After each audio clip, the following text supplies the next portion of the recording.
썩고도 더러운 죄 모두 떨쳐버리고 주 예수 붙들라. 영광 영광 할렐루야. 영광 영광 할렐루야. 영광 영광 할렐루야. 곧 승리하리라. 마귀들과 싸울지라 죄악 벗은 형제여 구주 예수 그리스도 그 십팔을 벌리고 너를 도와주시려고 서서 기다리시니 너 어서 나오라. 영광 영광 할렐루야. 영광 영광 할렐루야. 영광 영광 할렐루야. 곧 승리하리라. 영광 영광 할렐루야. 영광 영광 할렐루야. 영광 영광 할렐루야. 곧 승리하리라. 곧 승리하리라. 곧 승리하리라.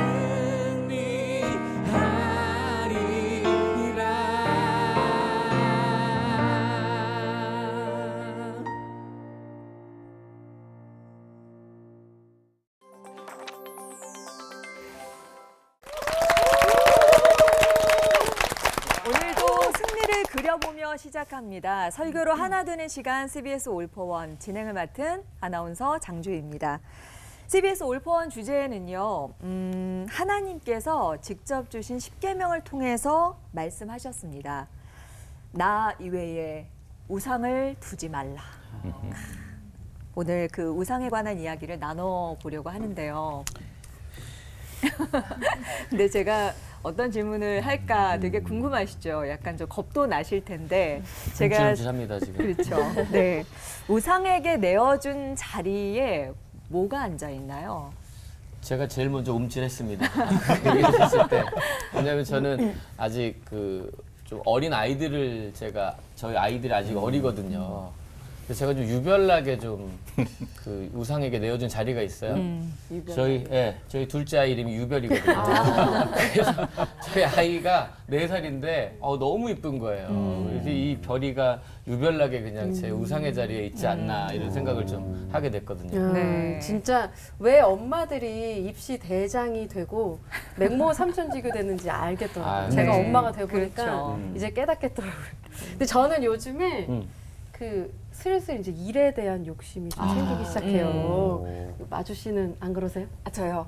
근데 저뿐만 아니라 미혼인 청년들에게는 그 주일 성수를 위협하는 게 일이지 않을까라는 생각이 들더라고요. 네. 왜냐면은 어렵게 잡은 이 기회인데 이거 놓치면 뭐 먹고 살아야 되나 이런 걱정도 들잖아요. 네. 근데 이 위협하는 게 또 취미가 요즘에는 또 위협을 많이 한다고 하는데 창우 씨는 어떠신가요?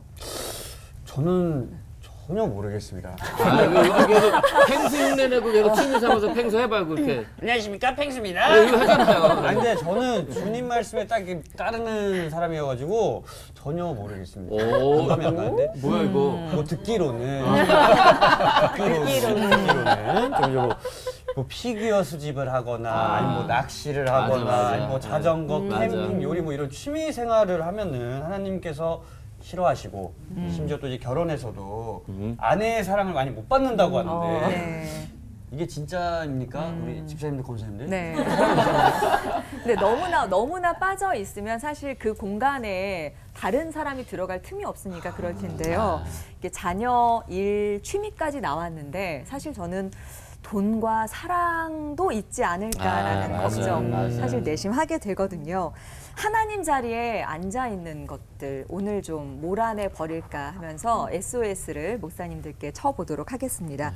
김윤희 목사님, 하정환 목사님, 서정원 목사님 오셨는데요. 우상에게 내어준 자리 어떻게 좀 찾아올 수 있을지 지혜를 부탁드리겠습니다. 김윤희 목사님 설교부터 청해 드릴게요.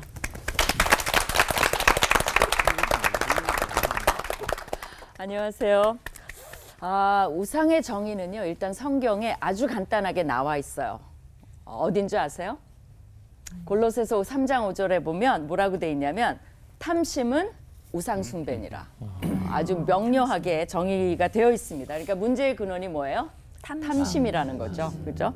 근데 혹시 반지의 제왕이라는 그 판타지 영화 본 적 있어요? 네. 거기 보면 이게 이제 존 로날드 톨킨의 작품인데요. 거기에 이제 골룸이라는 인물이 나와요.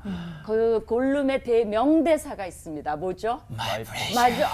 그거 내가 어떻게 이걸 할까 했는데 한 번만 더 해주세요. 여기 있어요.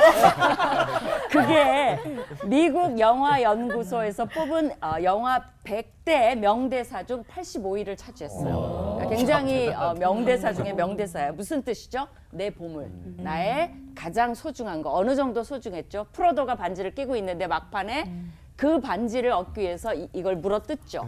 그리고 반지와 함께 용암에 떨어지죠. 그러니까 목숨보다 더 중요한 게 뭐예요? My 그렇죠. 그래서 묻고 싶어요. 여러분의 프레셔스는 뭐예요? 있나요? 그게 질문이죠, 사실은. 한국 부모들에게는 무슨 캐슬이라 그러던가요? 그게 그렇죠. 우리 아까 말씀하신 자녀, 그죠? 유별이가 이제 슬슬 우상의 자리에 들어가지 않나, 뭐 이런 생각이 들어요. 제가 어떤 분을 이제 아는 분이 고백을 했는데 자녀가 원하는 대학에 못 들어갔어요. 근데 1년 동안 우울증에 앓아서 아침에 이제 식구들이 다 떠나면 소파에 앉아 있는데 저녁에 오면 창문도 안 열고 그냥 그 자리에 그대로 붙박이처럼 앉아서 생활을 하신 분이 있어요. 아이고. 그 자녀의 심정은 어떻겠어요? 그러니까 본인이 나중에 자기가 뭐가 우상인지 자녀가 행복하게 다니는데 본인은 불행해요. 왜 그래요? 그게 어떻게 보면 자녀보다도 더 뭔가 집착이 있었던 것 같아요. 그런 것이 우리를 사로잡고 있는 거, 그런 게 우상이 아닌가라는 생각이 듭니다. 하나님이 우리에게 사실 뭐가 필요한지를 잘 아시고 다 만들어 주셨어요. 근데 우리가 하나님보다는 그것을 만들어 놓은, 그죠? 그 만들어 놓은 피조물을 섬기기 시작하는 거예요. 근데 왜 그럴까요? 왜 그런 거에 집착하죠? 왜 그러냐면 사실은 우리 마음속에 그것이 나에게 만족, 행복, 또 최고의 자리, 또 명예, 우월감, 이런 탐욕을 자극시켜서 그래요. 그러니까 내가 탐욕이 자극되면 일단 어떻게 돼요? 참을 수 없어요. 그게 프레셔스해지기 때문에. 이제 에스겔서 14장 3절에 굉장히 재밌는 말이 있습니다. 뭐라고 돼 있냐면요. 인자야, 이 사람들이 자기 우상을 마음에 들였다라고 얘기를 해요. 그러니까 당시의 우상은 다 보이는 걸로 생각하죠. 근데 여기에 흥미로운 게 뭐예요? 마음에 들여놓은 우상이 있다는 거예요. 근데 더 놀라운 건 뭐냐면 마음의 우상을 드리고도 에스겔한테 찾아와요. 하나님 우상을 또 찾아서. 그러니까 이 두 가지를 다 이중적으로 갖고 있는 모습이 있어요. 우리가 좀 그러지 않나요? 우리 마음에 들여놓은 게 있어요. 근데 부족해. 그러니까 그것을 하기 위해서 별짓도 다 하지만 또 맥셔 이게 이제 보험이 되는 거죠. 보험도 확실하게 하기 위해서 영적 보험으로 또 누굴 찾아와요? 하나님을 찾아요. 그러니까 이제 이게 우리 안에 혼재되어 있는 모습이 이스라엘 백성에게도 그대로 이제 자리 잡고 있는 걸 보여주는 거죠. 그렇다면 우리가 궁금한 건 뭐예요? 우상을 없앨 수 있는 방법이 있나? 그거죠. 네. 거기에 대해서 골로새서에서 아까 그 우상 숭배는 탐심이다 얘기했는데 앞부분에 보면 그 없앨 수 있는 방법 몇 가지가 나와요. 그거 궁금하지 않아요? 네, 그죠? 굉장히 안 궁금하면 그냥 들어가려고요. 궁금해요? 네, 거기 성경에 제 말이면 여러분이 별로 관심이 없을 테니까 성경 말씀으로 할게요. 거기 이제 첫 번째 보면 위의 것을 찾으라고 나와 있어요. 그건 영원한 것을 찾으라는 거예요. 그러니까 여러분이 뭐가 프레셔스가 있잖아요. 그러면 이게 영원한가? 한번 질문을 해봐야 돼요. 그다음에 두 번째, 위의 것을 생각하고 땅의 것을 생각하지 말라고 가르쳐요. 근데 여기에 생각하다는 건 뭐냐면 초집중하라는 말이에요. 그러니까 여러분이 그냥 생각하면 안 돼요. 초집중해서 하늘을 하루에 몇 번씩 쳐다봐야 돼요. 내가 이거가 관심 있나 하늘인가, 그죠? 초집중하고 땅의 것을 생각하지 말라는 거예요. 세 번째는 뭐라고 돼 있냐면 땅에 있는 지체를 죽이라고 얘기합니다. 언어가 굉장히 강해져요. 우상하면 이거는 죽기 살기예요. 그래서 애써 찾고 그다음에 초집중하고 그다음에 아예 죽여버려라. 그렇지 않으면 우상은 그 실제 우상은 어떻게 해요? 바꾸셔야죠. 우리 별이요. 그러기 전까지는 해결이 안 나요. 그죠? 우상이 죽든지 내가 죽든지 해야 되는 거죠. 그럼 이제 우리는 뭘 죽여야 될까요? 골로새서에서는 음란, 부정한 것들, 사욕, 악한 정욕, 그러니까 이런 언어들이 비슷비슷하죠. 사실은 모든 문제의 근원이고, 그리고 거기에 이것을 다 합해서 탐심 이렇게 나와 있습니다. 이런 것들 때문에 이제 더 무서운 건 뭐냐면 하나님의 진노가 임한다고 돼 있는데 원래 문법적으로 보면 이런 뜻이에요. 이미 임하기 시작했다는 거예요. 그래서 우리가 precious를 찾고 한 번 더 My precious. 이렇게 하면서 자기도 모르게 그것만 찾아다니는 거죠. 거기에 집중하고 그걸 초집중하고 그죠? 그것을 생각하고 하면 하나님의 진노가 이미 임하기 시작한다는 거예요. 축복을 받아야 될 우리가 진노의 대상이 되고 만다는 거예요. 우상숭배, 나를 망치는 지름길입니다. 기도하겠습니다. 하나님 감사합니다. 우리가 골로새서에서 우상숭배의 핵심이 뭔지 가르쳐 주시니 감사를 드립니다. 우상숭배, 나를 망치는 지름길임을 알고 이 모든 것을 창조하신 창조주를 섬기는 우리가 되게 하여 주시옵소서. 아멘. 감사드리며 예수님 이름으로 기도합니다. 아멘. 아멘.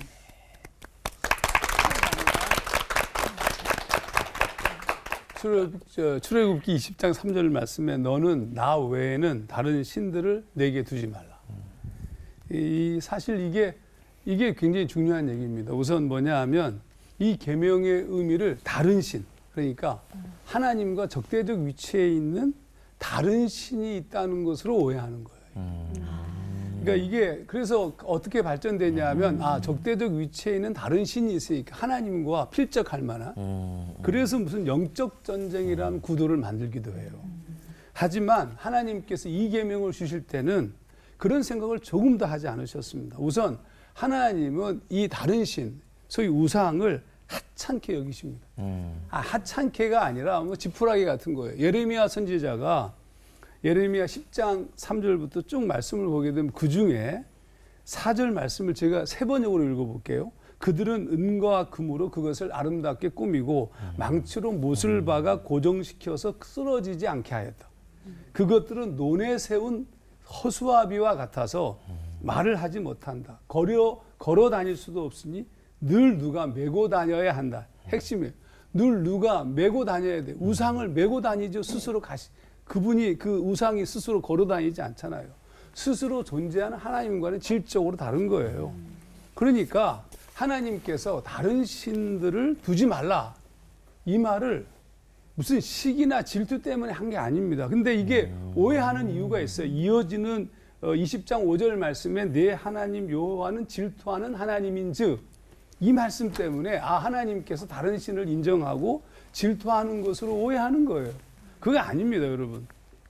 그래서 이게 발전되어서 무슨 영적 전쟁의 구도를 만들고 심지어 하나님이 안 계시는 곳도 있어요, 가끔. 그래가지고 무슨 타종교회 그런 그 소위 그들이 인정하는 성소에 막 땅 밟기 하고 거기 막 대적기도 하고 그러잖아요. 근데 사실은 하나님이 안 계신 곳이 없습니다. 하나님이 안 계신 곳이 있다. 그럼 하나님이 아니시죠. 하나님은 어디에나 충만하다는 사실을 우리가 절대로 잊어서는 안 됩니다. 자, 그러면 여러분, 제가 이제 재미난 얘기 중에 하나가 예전에 소록도의 한 절에 한 스님이 그 근처에서 교회에서 예배를 새벽 예배 드리는데 그 새벽 예배를 늘 찬송 소리를 듣다가 어느 날 성령을 받아요. 아니 진짜 얘기입니다. 이게 누구냐 하면 이민교 선교사님입니다. 책도 내시고 뭐 다니시면서 많은 간증을 하셨어요. 저는 이게 하나님이 안 계신 곳이 있다면 그건 정말로 문제가 있는 거죠.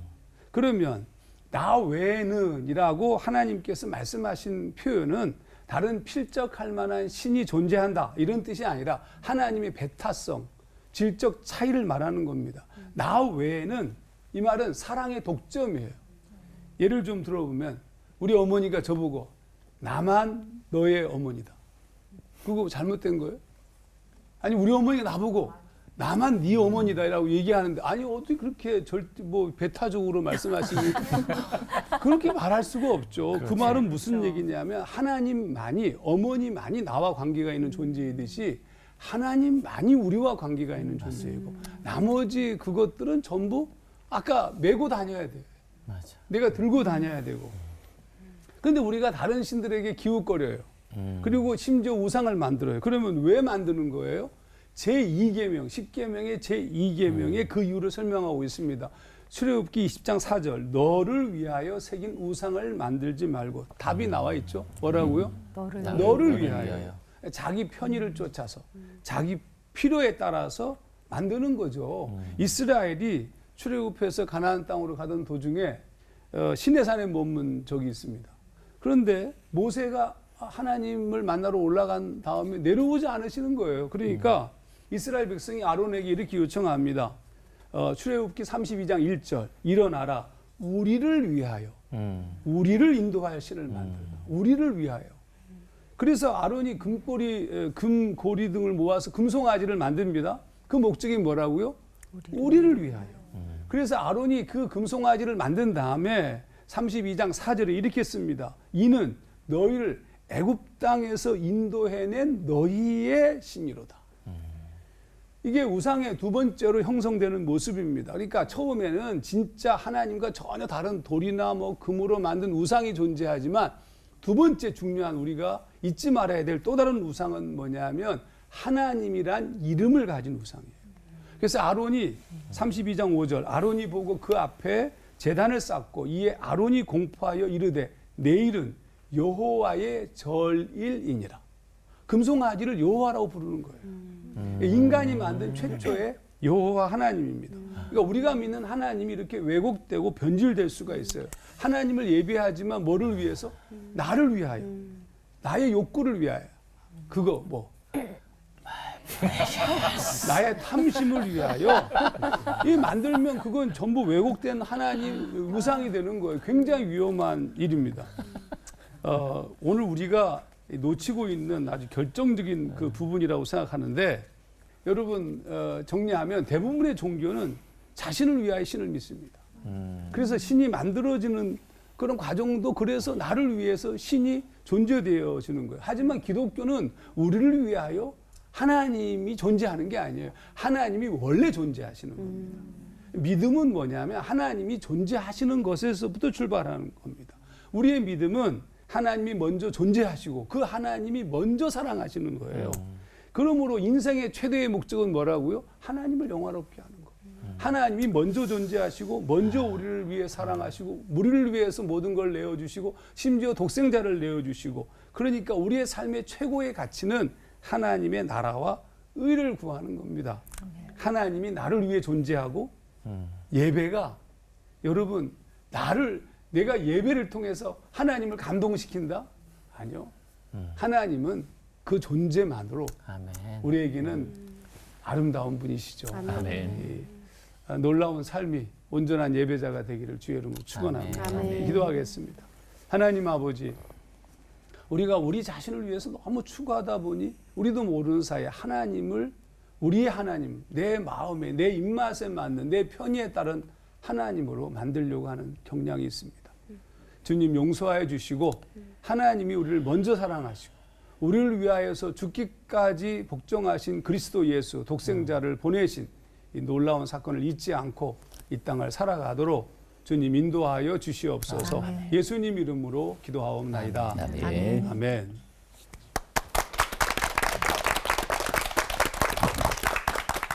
애굽이나 가나안 또는 바벨론 제국 같은 고대 사회에 있어서 우상 그러면 뭐 분별하기가 너무 쉬웠던 것 같아요. 왜냐하면 형상이 눈에 보였으니까요. 지난 기독교 역사 2000년 동안에도 사실 우상 그러면 아주 특별한 영성적 그 주류 빼놓고는 눈앞에 보이는 어떤 것이라고 생각했죠. 그러니까 성상이나 이콘이나 아니면 성화나 심지어 어떤 교단에서는 십자가도 우상이라 그래서 예배당에서 십자가 떼야 된다 그렇게 주장한 때도 있었습니다.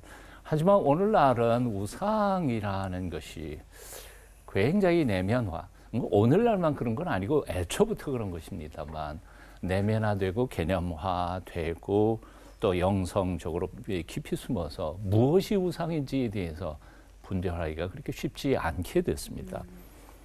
아까 우리 김윤희 교수님께서 말씀하셨던 것처럼 골로새서 3장에 나오는 그 우상이라는 게 눈에 보이는 게 아니라 우리 내면 속에 숨어 있는 본질, 우리 본능, 타락한 본능이니까요.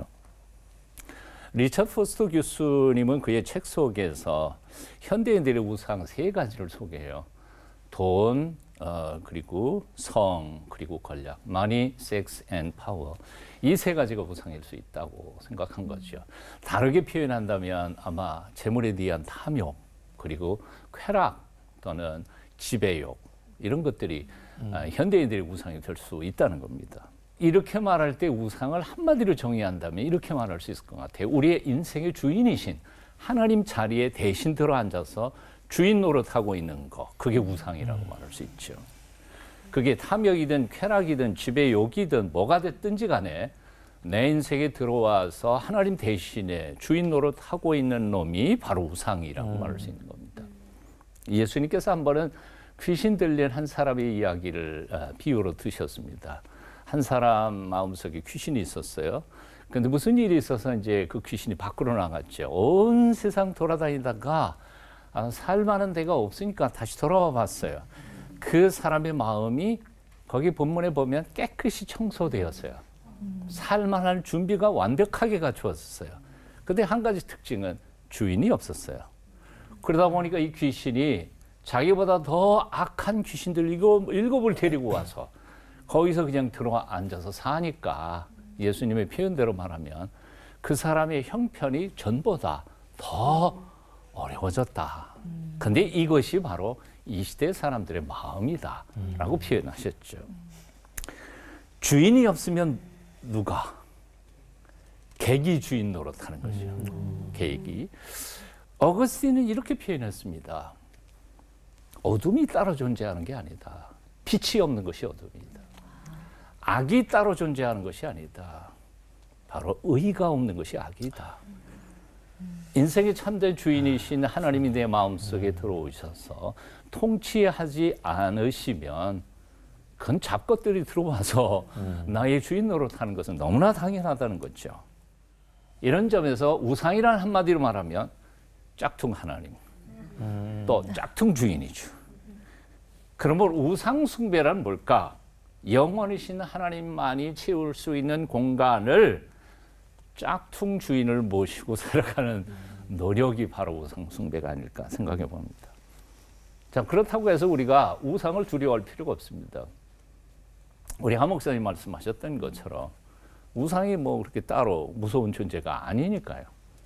사실 우상이란 밖에 있는 게 아니라 내 내면 속에 탐욕이고 우리의 본능 속에 있는 것이니까요. 그러니까 뭐 하고 이렇게 주먹쥐고 싸울 필요가 없는 거죠. 우상을 두려워할 필요도 없습니다. 다만 방법은 딱 하나요. 참된 주인이신 하나님을 내 마음속에 모셔드리기만 하면 돼요. 사실 내 속에 있는 잡것들, 그것들을 내 인간의 본성, 타락한 인간의 본성으로 이겨내서 쫓아낸다는 것 자체가 사실은 쉽지 않은 일이죠.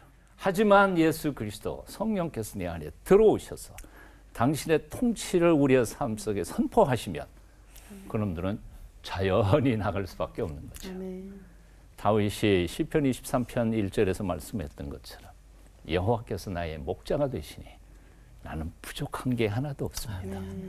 이 놀라운 축복, 하나님이 내 속에 들어오셔서 참된 주인으로 좌정하여 계실 때에 우상은 두려울 게 없지 않을까. 오늘 여러분의 마음속에는 누가 있어요? 하나님이 계세요? 그럼 부족할 것이 없을 거예요. 만일 딴 게 들어와 있어요? 하나님부터 모셔드리세요. 그분이 다 우리를 도와 연약한 의지를 도와서 내 삶을 하나님의 통치의 영역으로 하나님 나라로 만들어 가실 줄로 믿습니다. 아멘. 기도하겠습니다. 내 인생의 참된 주인이신 주 예수님, 매 순간 주께서 나의 주인이심을 잊지 않고 살아가도록 도와주시옵소서. 아멘. 예수님의 이름으로 기도합니다. 아멘.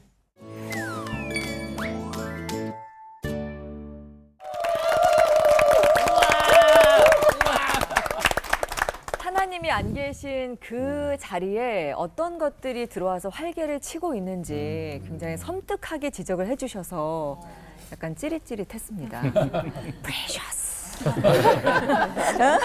성경에도 하나님이 내 대신 세우지 말라고 한 우상들이 정말 많이 나오잖아요. 한번 이름 한번 들어보실래요? 네. 다 들어보셨을걸요? 발, 아세라, 몰렉, 아시스, 또 뭐 심지어 요즘도 많이 쓰는 뭐 갓, 뭐 이런 단어들, 엘, 뭐 이런 단어들 많이 있잖아요. 예, 그 또 사사기에 보면 그들이 주를 버리고 바알과 아스타롯을 섬겼더라라는 말씀이 나오잖아요.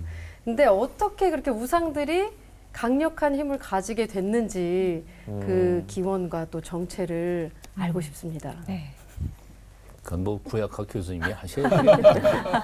네. 저는 이제 바알과 이제 아스타롯이 나왔으니까 그거에 대해서만 좀 설명을 하면 바알은 이제 폭풍과 비의 신이고요. 아스타롯은 그러니까 하늘의 신이에요. 근데 이제 아스타롯은 땅의 신이에요. 그래서 가축, 뭐 농사 이런 거에 풍요를 주는 신이에요. 근데 이 두 신이 또 부부예요. 그러니까 이 사람들 생각에 둘이 좀 죄송한 말씀이긴 하지만 뭐 그게 실체니까 성생활을 잘해야 이게 이제 비도 오고 풍요해진다고 믿은 거예요. 그래서. 그러니까 뭐를 했겠어요? 제사가 아. 성생활을 자극하는 거예요. 아. 그러니까 광란의 제사를 드려요. 그리고 남창이 있고 그래서 아스타롯을 또 기쁘게 해야 되니까 그러다 보니까 이게 뭐랑 연결이 돼 있습니까? 여러분이 신들을 가만히 보면 다 이유가 있어요. 만들어 놓은 뭐예요? 경제, 풍요, 돈, 그죠? 그러네. 그래야 될 거 아니에요. 그러니까 그거랑 다 연관이 있어요. 그러니까 인간의 아까 말한 탐심, 탐욕이네.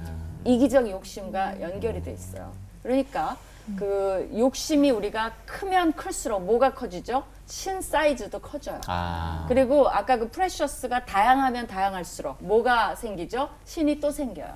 이들은 이 신이고 또 다른 신은 또 다른 거고.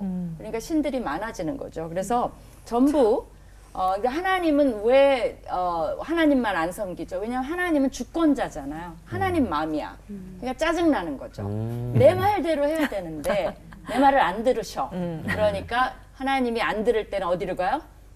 만들어 놓은 신을 가서 거기서 만족을 얻는 거예요. 그래서 사실 구약의 가장 문제는 이중적인 거예요. 혼합신앙이라 그래요.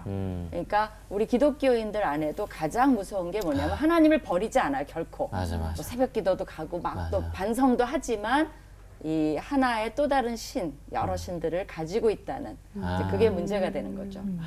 그 예수 믿는 사람들이 점 보러 다니는 사람들이 이렇게 많대요. 맞아. 네. 그 특별히 결혼할 때 네. 지금도 권사님들은 그걸 내놓고 얘기하십니다. 세상에. 사주팔자, 생일 말하라고. 그거는 보면 안 되는 게 안 되는 맞죠. 거죠. 네. 아니 뭐 그냥 재미로 하는 정도는 뭐 우리 손금은 서로 하잖아요. 오래 사네 뭐 이런데 재미로 하는 게 아니라 이제 진심으로 그거가 결혼 생활을 보장해 준다고까지 믿으면 그건 어긋나게 되는 거죠. 우리 교회에 네. 대학로에서 포장마차에서 점 보던 사람이 있었어요. 아. 네. 교회 다니시면서요? 어? 교회 다니시면서 그 일을 하셨어요? 아니지 그 도사가 교회를 나왔죠. 그래서 분이. 회심하고 신학교하고 오. 지금 미국에서 목사가 됐어요. 네. 그런 근데 분들이 그때의 손금은 권사님들이 많이 왔대. 그거 다 봐주세요, 진짜. 계속 이러고. 안 돼. 조금 다른 관점에서 네. 사실은 그 지금 이 바알과 아스다롯을 섬긴 얘기 자체가 이제 그 표현이 사사기 2장 13절에 있는 말씀이에요. 그런데 사실 원래 이게 원래부터 그렇게 섬긴 건 아니에요. 이스라엘 백성이 이제 가나안 땅에 들어와서 처음에는 하나님 잘 믿었어요. 여호수아가 살아있을 때 잘 믿었다고 사사기 2장 7절에 써 있습니다. 그런데 이제 문제가 뭐가 발생하는데 여호수아가 110세에 죽어요. 죽고 난 다음부터 문제가 발생해요. 그래서 2장 8절 10절 말씀 보면 그 후에 일어난 다른 세대는 여호와를 알지 못하며 여호와께서 이스라엘을 위하여 행하신 일도 알지 못하더라 이렇게 썼어요. 왜 우리에게 이렇게 강력하게 다가왔느냐 하면 바르게 신앙 교육이 전수되지 않는 거예요. 바르게 가르치질 않았습니다. 그러니까 바르게 가르치지 않으면 그 다음 무슨 문제가 발생하냐 하면 문화의 문제가 발생해요. 그 시대 그 땅에 살려면 그 땅의 방식, 그 땅의 라이프 스타일을 쫓아가야 되잖아요. 근데 그 전부 종교적일 수밖에 없어요. 그러니까 자연스러워졌어요. 그 시대의 문화, 그 땅의 문화를 쫓아가게 되었다는 거죠. 그러니까 자연스러워지면 안 돼요. 교회나 우리는 하나님 앞에 바르게 서는 신앙적 교육과 전통과 따르는 방식이 있어야 되는 거죠. 근데 이제 문제는 뭐냐면 세상과 교회가 같아져 버렸어요. 그래서 교회에 하나님의 사람들, 우리 자녀들이 어떻게 살아야 되는지에 대한 그 모델들이 존재하지 않게 되었죠. 그러니까 지금 이 자연스럽게 이 세상 문화에 길들여졌어요. 그게 이제 굉장히 위험한 상황이다 이렇게 말할 수 있겠죠. 진짜 저희가 절절히 노력하지 않으면 안 되겠다 이런 그렇죠. 경각심도 좀 드는 것 같습니다. 이런 우상들을 섬기는 모습 하나님께서 얼마나 싫어하시고 경고하시고 질투까지 하시는데 우리가 다시 한번 정신을 차려야 될 것 같고요. 지금이라도 다르지 않을 것 같은데 우리가 우상에 대해서 좀 더 분명하게 좀 알아볼 필요가 있을 것 같아요. 네, 맞습니다. 네. 그래서 준비했습니다. 하나님이 싫어하시는 우상을 모조리 타파하기 위한 질문 타임! 오늘 좀 네. 그래서 한번 힘있게 한번 네. 질문을 좀 드려보도록 하겠습니다. 타파하려면 제대로 해야 되지 않겠어요? 그렇죠? 네. 그래서 이 제가 생각하기에 제일 급선무인 게 우리 목사님, 김유희 목사님께 한번 질문을 드려보도록 하겠습니다. 지금 우리 삶에서 무엇이 우상인지를 알아야 우상을 타파하든 아니면은 뭐 창호를 타파하든 할 수 있을 것 같은데 네. 창원은 타파하면 안 될 거예요. 근데요, 이 우상의 정체를 우리가 어떻게 알 수 있을까요? 그리고 또 이제 이 우상의 분별의 기준을 제시하는 이 예를 좀 함께 소개해 주신다면은 저희가 좀 확실히 알 수 있을 것 같습니다. 그 답을 명쾌하게 알려줄 수 있으면 얼마나 좋겠습니까만 우리가 이제 생각을 좀 같이 해봐야 되는 거죠. 근데 제가 이제 싱가포르에 살았는데 거기는 정말 좀 쉽게 나타나요. 왜냐하면 그 아파트마다 우리는 우유 창고 있었는데 다 없앴잖아요. 거기는 아파트마다 그 향을 꽂는 데가 다 돼 있어요. 아이고. 그래서 아침에 일어나면 꼭 향을 꽂아요. 그죠? 그리고 이제 가게 애들 이제 거리에 열잖아요. 그러면 꼭 향을 피워요. 뭐 돈도 태우기도 하고 다 이제 그런 우상과 연결돼 있고요. 그다음에 이 금복주 같은 신이 있어요. 그게 이제 돈을 준다고 믿었기 때문에 사이즈들이 다 달라요. 그것도 빈부격차가 있어서 가난한 사람 조그만 것뿐이 못 사고 부자들은 엄청 큰 걸 또 재밌는 게 뭐냐면 그 신을 TV 위에 올려놔요. 그래서 이만한 이제 금으로 한 것도 있고 뭐 이제 가난하게 이렇게 한 것도 있고 그래서 이제 거기도 보면 아까 이제 문화 얘기하셨는데 되게 웃긴 게 말도 안 되지만 하나 이렇게 사다 놓고 싶은 생각이 좀 들 정도예요. 너무나 모든 사람이 하니까 우리 집에도 하나 있는 게 필요한가 뭐 이럴 정도로 이제 그거는 뭐 농담 반 진담 반이지만 그 문화라는 게 참 영향을 미치죠. 근데 이제 그러면 어떻게 우리가 그거를 구별하는가? 뭐 팀켈러도 몇 가지 제시하고 그러는데 이제 그런 걸 좀 응용해서 생각해 본다면 아까 이제 골로새서에 내가 첫 번째는 초집중하는 게 뭐냐. 그러니까 이제 우리 연예인들은 인기, 우리 PD님들은 뭐겠어요? 시청률, 그죠? 주식하는 사람은 맨날 주식만 들여다보고 있죠. 그리고 또 뭐 여러 가지 또 대기업에 취직하는 거, 그렇죠. 그러니까 내가 초집중하는 게 있어요. 그건 괜찮아요. 누구나 그래요. 그런데 그것이 집중만 하는 게 아니라 이제 그것을 하기 위한 수단 방법을 가리지 않는 거죠. 사람보다는 그게 더 중요해요. 가족보다도 그게 더 중요해요. 그것을 방해하는 사람은 겉으로는 점잖지만 제거하기 시작하는 거죠. 그리고 내가 기도하고 새벽 기도까지 매달려요. 근데 그 마음의 중심을 찾아보면 하나님이 아니에요. 그것을 이루기 위한 수단으로 하나님이 그래도 내가 믿어온 분이기 때문에 이제 거기에 매달리는데 거기까지도 뭐 그럴 수 있어요. 근데 그 기도가 응답이 안 됐을 때의 반응이 어떻게 나타나죠? 하나님께 주권을 맡겨요? 감사해요? 아니에요. 분노와 원망하고. 좌절해요. 요나도 사실 의지, 요나와 하나님과의 그 의지의 싸움이거든요. 서로 고집의 싸움인데 요나가 4장에 보면 분노해요. 왜냐하면 자기가 원하는 대로 안 되고 도망까지 갔잖아요. 그러니까 이게 뭐냐면 하나님의 뜻을 이루지 않아요. 반드시 내 뜻을 관철해야만 하는 그것이 여러분이 그러니까 이게 어렵다는 이유가 자기를 들여다봐야 돼요. 내면을. 내가 그러니까 멍 때릴 때도 집착하는 게 있어요. 그리고 그게 아니면 그 다음에 뭐가 생기죠? 정체성이 떨어져요. 자존감이 떨어져요. 그리고 남한테 내가 집착하는 걸 남이 갖고 있어. 그럼 뭐가 되죠? 질투가 나겠죠. 질투 나요.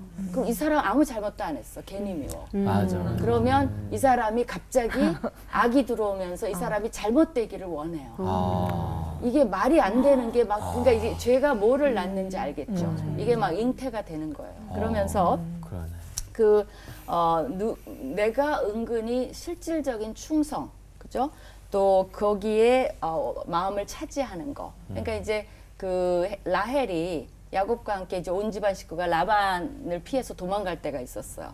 그때 라헬이 딱 드라빔을 숨겨 갖고 갑니다. 그게 뭐죠? 안전망이에요. 안전망. 왜냐하면 드라빔은 가정 수호신이에요.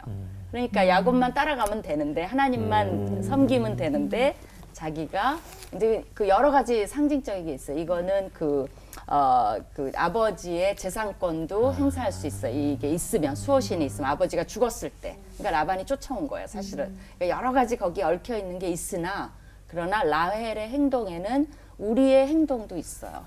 하나님을 신뢰하는데 항상 이렇게 안전망을 차는 게 있어요. 여러분 중에서는 100% 하나님 안 믿겠다는 사람은 아예 안 믿는 사람이죠. 문제는 그것이 이제 내 삶을 쥐고 간다는 거. 이제 그래서 여러분이 그거를 이제 묵상해 보시고 그런 것들을 쓰기 시작하는 거예요. 내가 이게 없으면 나는 좌절한다, 우울해진다. 그럼 그 우상을 정말 깎개표로 끄면서 하나님 앞에 정말 불태우는 어떤 의식도 좀 필요한 것 같아요. 내 머릿속에. 정체를 정말 명확하게 알아야겠어요. 그렇죠? 조금 감이 잡히시기 시작하나요? 네. 굉장히 섬뜩하게 뒤에 모골이 송연하게. 머릿속에 막 떠오르고 있을 때. 네. 콕 찌르는 것 같아요. 반성하게 되고. 네. 제가 질문이 있는데요. 성경을 읽다 보면 궁금증이 생기는 대목이 꼭 있는데 서정호 목사님, 그 고린도 전서에는 우상에게 절한 음식을 대하는 자세를 기록한 부분이 나오고요. 신명기와 시편 등에서는 우상 숭배를 매춘에 비유한 대목도 볼 수 있거든요. 왜 그렇게 기록한 건가요? 두 번째 우상 숭배와 매춘 문제는 아까 김윤희 목사님께서 이미 대답을 해주셨어요. 네. 그래서 왜 나한테는 두 개의 질문을 해? 앞에 우상의 재물 먹는 문제, 고린도전서에도 나오고요, 로마서에도 나오죠. 특별히 로마서 후반부에는 아주 심각하게 그 문제가 나오죠. 질문 한번 해볼게요. 우상의 제물, 뭐 우리식으로 말하면 제사 음식 먹을래 안 먹을래 그런 거죠. 제사 음식 어떻게 해요? 좀 깨름직해요, 창호 씨? 저 잘 먹었던데.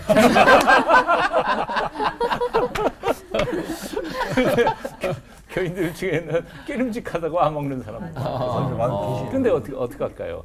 이제 2000년 전에 그 우상에게 드려졌던 거긴 고기들이 대부분이니까 고기를 올려놓고 시장 바닥에 나오면 그게 굉장히 싸지는 거죠. 그냥 거기 안 올라가고 바로 오는 것보다는 훨씬 더 싸지는 거예요. 그러니까 그런 고기를 먹어야 되냐 말아야 되냐 하는 문제였던 거예요. 그런데 제사 음식에서처럼 우리가 제사 음식을 바치면 그 홀령이 와서 먹고 가실까요? 밥을 하나도 안 없어지더라고. 나 어렸을 때 보니까 안 없어져요. 그러니까 그건 먹든 안 먹든 전혀 상관이 없는 거예요. 그런데 우리 유대인 크리스찬, 주이시 크리스찬 같은 경우들에는 로마에서는 음식 규정이 있었잖아요. 그러니까 먹어야 되는지 정결하지 않은 음식들에 대해서 먹지 않아야 되는 거고, 그러다가 보니까 로마 교회 안에 이방인 그리스도인들과 유대인 그리스도인들이 함께 섞어 살면서 이방인 그리스도인들이 아무 상관없는 거죠. 그러나 유대인 그리스도인들 경우에는 가려 먹는 음식들이 있다가 보니까 이거에 교회 안에 그것 가지고 싸움이 벌어지기 시작한 거예요. 그래서 사도 바울이 중재하면서 이런 거죠. 거기에 참 재미있는 표현을 했는데 우상 제물을 먹는 사람은 먹어도 된다. 하나님 그 절대 상관이 없으니까 우상이라는 게 존재하는 것도 아니니까. 그래서 그런 사람을 표현을 믿음이 강한 사람이라고 그렇게 표현하고요. 그리고 조금 좀 문제가 있는 표현이에요, 사실은. 그리고 우상 제물을 안 먹는 사람을 약한 자다 그렇게 표현했어요. 하지만 약해서 안 먹는 건 아니에요. 그런데도 불구하고 사도 바울은 그의 편지 속에서 이렇게 말하죠. 약한 자가 나 때문에 시험이 들거나 아픔을 겪으면 나는 차라리 한평생 고기를 먹지 않고 살겠다.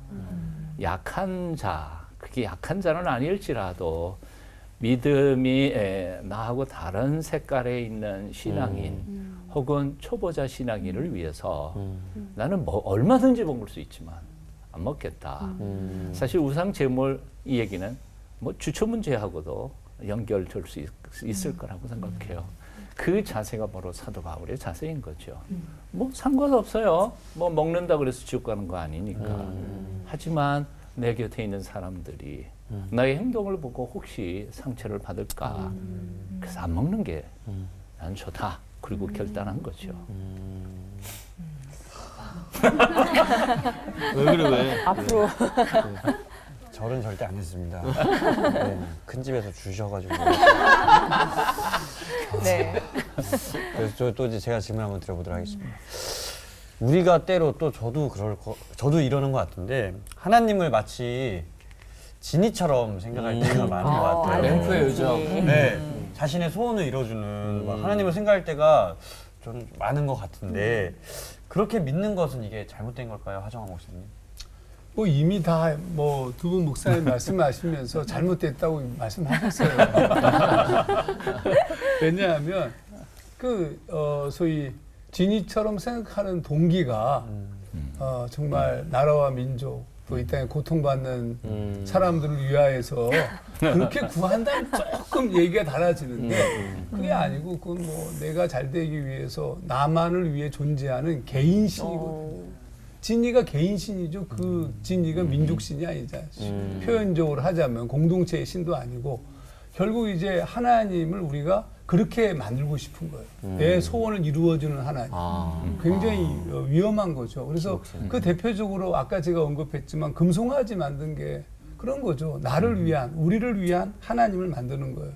그러니까 이게 나의 재물, 권력, 나의 영광 이런 걸 누리기 위해서 하나님이 존재해달라고 하는 겁니다.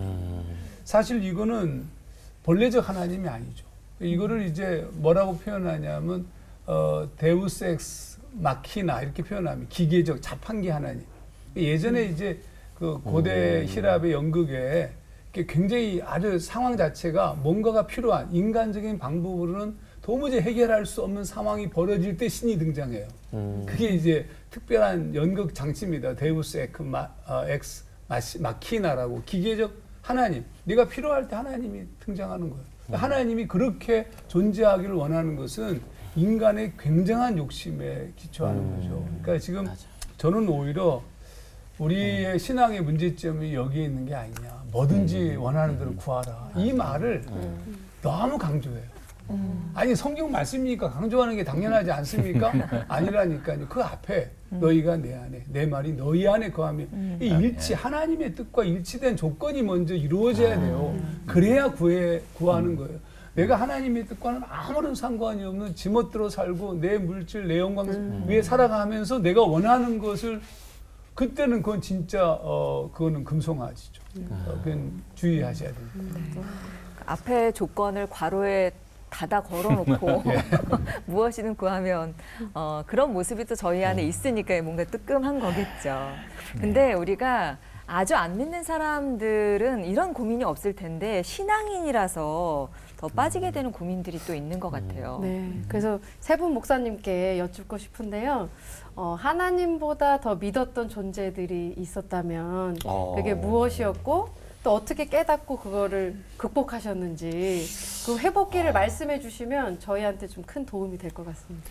목사님들께는 그런 경험이 없으실 것 같고 서로 주변에서 보신 다른 경험들이나 그러니까 이런 걸 금방 들으면서 그냥 저는 중간에 예수 믿었거든요. 그러니까 할 말은 있어.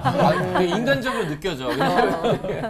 고등학교 네. 2학년 때 교회 나가기 시작했으니까 그 전에는 뭐 전에도 몇 번 얘기했지만 우리 형님 둘하고 누나 하나하고 나 태어나기 전에 다 죽었고 나하고 내 밑에 누이 동생 둘이 있었고 3남매가 살았는데 그러다가 보니까 초등학교 5학년, 6학년 때쯤 되니까 우리 아버지는 굉장히 늙으셨고 아주 어렸을 때는 아버지가 우상이었죠.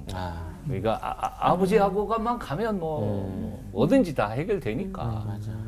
근데 초등학교 5학년 때 딱 보니까 아버지가 벌써 늙었어요.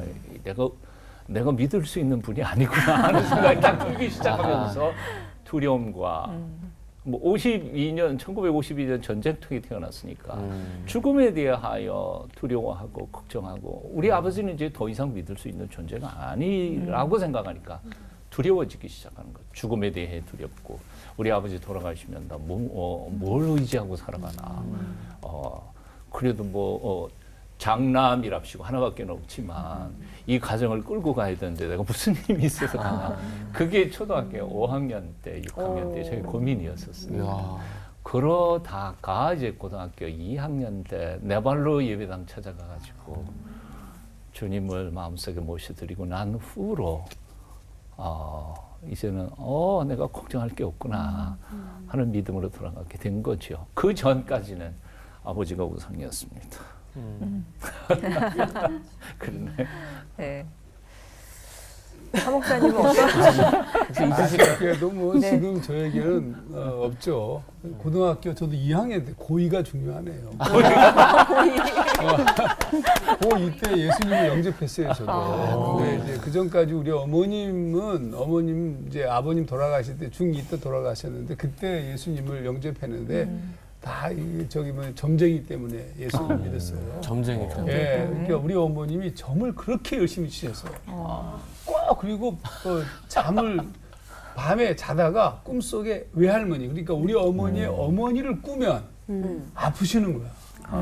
그래가지고 이게 매일 점집에 가서 물어보니까 점쟁이가 뭐라고 얘기하냐면 그거 없애려면 석 달 열흘을 구태야 된다.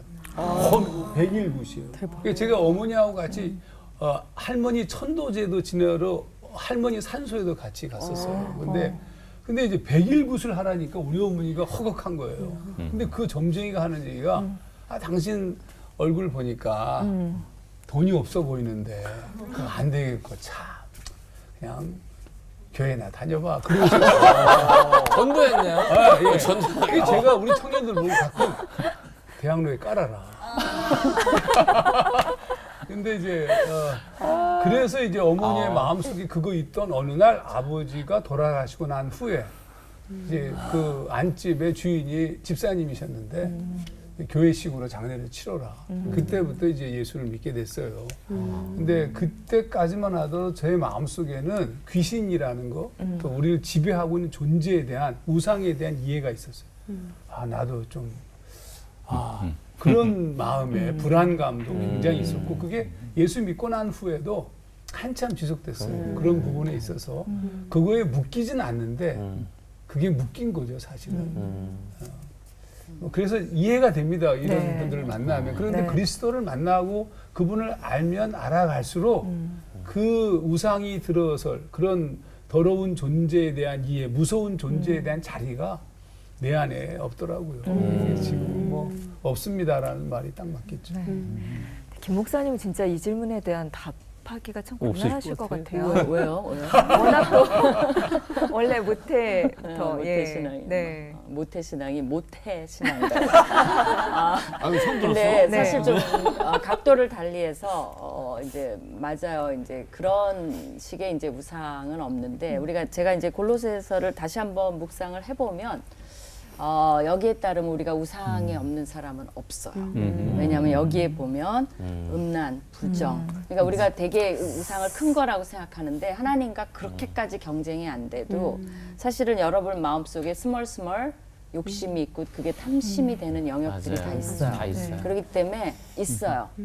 근데 그것을 인지하느냐, 또 얼만큼 내가 그것을 싸울 수 있느냐, 그죠? 그리고 또 하나는 내가 하나님의 뜻을 따르며 사느냐, 내 뜻을 관철하기 위해서 내 인생을 설계하느냐. 근데 그게 왔다 갔다 하는 거예요. 그래서 내가 좀이라도 이쪽으로 기운다면, 여러분이 완전히 기울지 않을 거라고 생각해요. 그러나 은근히 하나님을 이쪽으로 끌어당기고 싶은 거야. 이렇게 해갖고 예. 이렇게 해서 하면 이게 내가 이제 그걸 이제 우리가 우상숭배라고 하기가 거북한 거예요. 그러나 탐심이 많이 들어왔다라고 본다면 그게 없는 사람 없죠. 우리가 전쟁을 잘 해야 되는 것 같아요. 네. 누구나 빠질 수 있는 그런 우상들까지도 한번 점검해보는 시간이었습니다. CBS 올포원 오늘은 우상에게 내어준 자리라는 주제로 함께 이야기를 나눠봤는데요. 이야기를 정리하면서 기억하고 가야 될 것을 한마디로 목사님들께서 정리해 주시면 좋을 것 같아요. 우상은 땡땡이다. 저부터 할까? 네. 예, 우상은 한마디로 나의 탐심의 결정체다. 네. 저는 우상은 논에 세워놓은 허수아비다. 딱 이해가 저는 되네요. 짝퉁이다. 맞아요. 우상은 짝퉁이다. 별다른 설명 없이도 딱 이해가 되는 것 같습니다. 큰일 났다. 부담이 갑자기. 네. 너무 잘 우리 올포 가족분들은 녹화 전부터 이거 고민하시느냐고. 고민돼요. 그죠? 나에게 우상은 무엇이다. 유은성에게 우상은 신이 아니라 신발이다. 신발. 신이 아니라 신고 밟고 다녀야 될 것들이지 그걸 모실 게 아니라서 신발이다. 괜찮나? 나 약간 마이 프레셔 이거 하려다가 네. 네, 저에게 우상은 무감각이다. 네, 무감각해지는 순간 맞아. 저도 모르게 저한테 찾아올 수 있는 거기 때문에 정신을 바짝 차려야 되는 것 같습니다. 네. 갈수록 부담이 되시겠어요. 창업 씨. 나에게 우상은 나다. 그래 맞아. 네. 왜냐하면 제가 항상 만들고 또 제가 항상 허물 수도 있는데 제가 항상 만들었던 것 같아요. 그래서 내가 잘 이게 좀 준비가 돼야 되고 항상 이겨야 되지 않을까. 네. 지금도 제가 너무 많습니다. 네. 부담이 너무 돼요. 이거 마지막이니까. 정말 기대, 은혜 충만한 또 네. 이제 아주 기대. 재밌고 은혜롭고 기대해 보십시오. 네. 정말 네.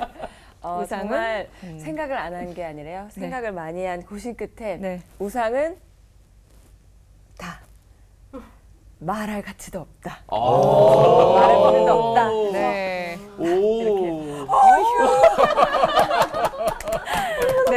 이런 게 지금 우상 아닙니까? 또 생각하고 집착하고 이러면 아닙니다. 우상이- 네. 자, 우상이 앉았던 자리를 오늘 깨끗하게 청소를 했으니 우리 그 자리에 하나님을 주인 되시도록 모셨으면 좋겠습니다. 오늘 올포원 함께한 의미가 참 컸는데요. 끝인사 함께 기쁘게 외치면서 마쳐보도록 하죠. 네, 알겠습니다. 우상은 버리고 하나님으로 하나 되는 시간. 되겠다. 수고하셨습니다.